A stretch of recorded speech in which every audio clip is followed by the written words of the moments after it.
There is nothing to come that has not been and is. Ecclesiastes 3:15. Blake saw all possible human situations as already made states. He saw every aspect, every plot and drama as already worked out as mere possibilities, as long as we are not in them, but as overpowering realities when we are in them. He described these states as sculptures of lost halls. Distinguish therefore states from individual in those states.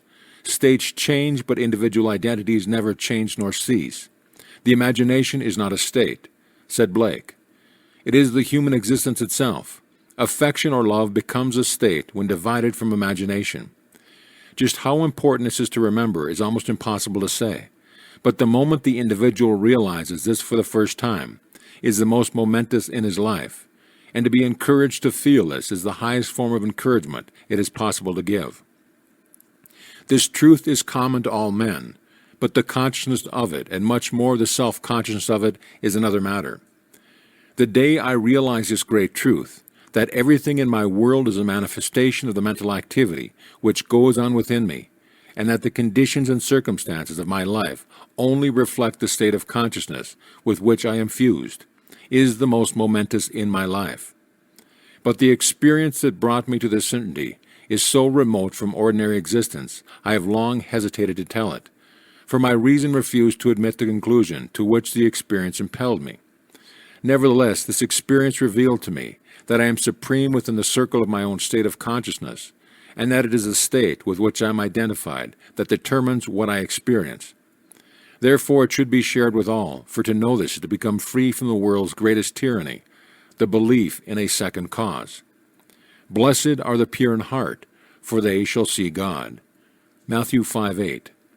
Blessed are they whose imaginations have been so purged of the beliefs and second causes, they know that imagination is all, and all is imagination. One day I quietly slipped from my apartment in New York City into some remote yesteryear countryside. As I entered the dining room of a large inn, I became fully conscious. I knew that my physical body was immobilized on my bed back in New York. Yet here I was awake and as conscious as I'd ever been. I intuitively knew that if I could stop the activity of my mind, everything before me would freeze. No sooner was a thought born than the urge to try it possessed me.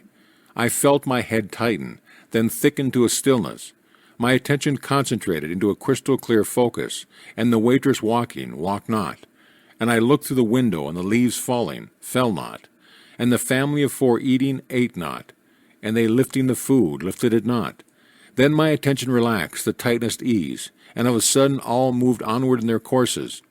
The leaves fell, the waitress walked, and the family ate. Then I understood Blake's vision of the sculptures of lost halls.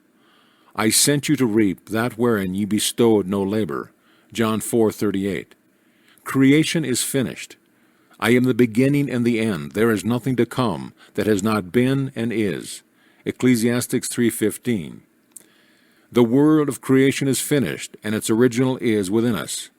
We saw it before we set forth, and have since been trying to remember it, and to activate sections of it. There are infinite views of it. Our task is to get the right view, and by determined direction of our attention, make it pass in procession before the inner eye. If we assemble the right sequence and experience it in imagination, until it has the tone of reality, then we are consciously create circumstance. This inner procession is the activity of imagination that must be consciously directed. We, by a series of mental transformations, become aware of increasing portions of that which already is. And by matching our own mental activity to that portion of creation which we desire to experience, we activate it, resurrect it, and give it life. This experience of mine not only shows the world as a manifestation of the mental activity of the individual observer, but it also reveals our course on time as jump of attention between eternal moments. An infinite abyss separates any two moments of ours. We, by the movements of our attention, give life to the sculptures of lost halls. Think of the world as containing an infinite number of states of consciousness from which it could be viewed. Think of these states as rooms or mansions in the house of God, and like the rooms of any house, they are fixed relative to one another. But think of yourself, the real self, the imaginative you, as the living, moving occupant of God's house. Each room contains some of lost sculptures, with infinite plots and dramas and situations already worked out but not activated. They are activated as soon as human imagination enters and fuses with them. Each represents certain mental and emotional activities. To enter a state, man must consent to the ideas and feelings which it represents. These states represent an infinite number of possible mental transformations which man can experience. To move into another state or mansion necessitates a change of belief. All that you could ever desire is already present and only waits to be matched by your belief. But it must be matched, for that is a necessary condition by which alone it can be activated and objectified. Matching the beliefs of a state is the seeking that finds, the knocking to which it is opened, the asking that receives. Go in and possess the land. The moment man matches the beliefs of any state, he fuses with it, and this union results in the activation and projection of its plots, plan, dramas, and situation. It becomes the individual's home from which he views the world. It is his workshop, and if he is observant, he will see outer reality shaping itself upon the model of his imagination. It is for this purpose of training us in image-making that we are made subject to the limitations of the sense and clothed in bodies of flesh. It is the awakening of the imagination, the returning of his Son, that our Father waits for. The creature was made subject to vanity, not willingly, but by reasons of him who subjected it. Romans 8:20. But the victory of the Son, the return of the prodigal, assures us that the creature shall be delivered from the bondage of corruption into the glorious liberty of the sons, children of God. Romans 8:21. We are subjected to this biological experience because no one can know of imagination who has not been subjected to the vanities and limitations of the flesh, who has not taken his share of sonship and gone prodigal, who has not experimented and tasted this cup of experience, and confusion will continue until man awakes and a fundamentally imaginative view of life has been reestablished and acknowledged as basic.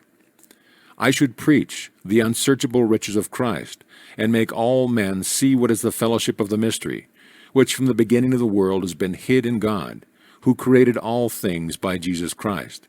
Ephesians 3:8 and 9. Bear in mind that Christ in you is your imagination.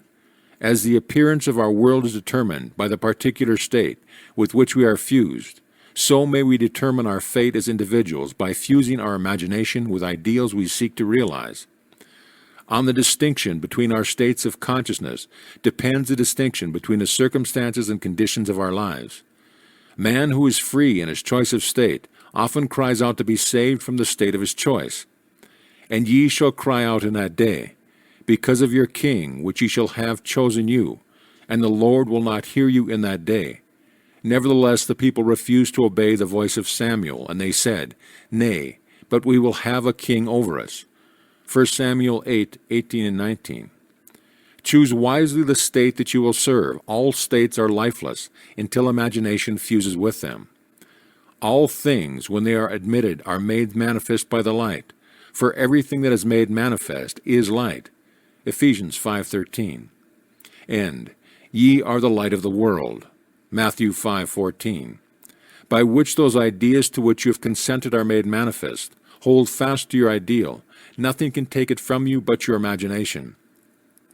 Don't think of your ideal, think from it.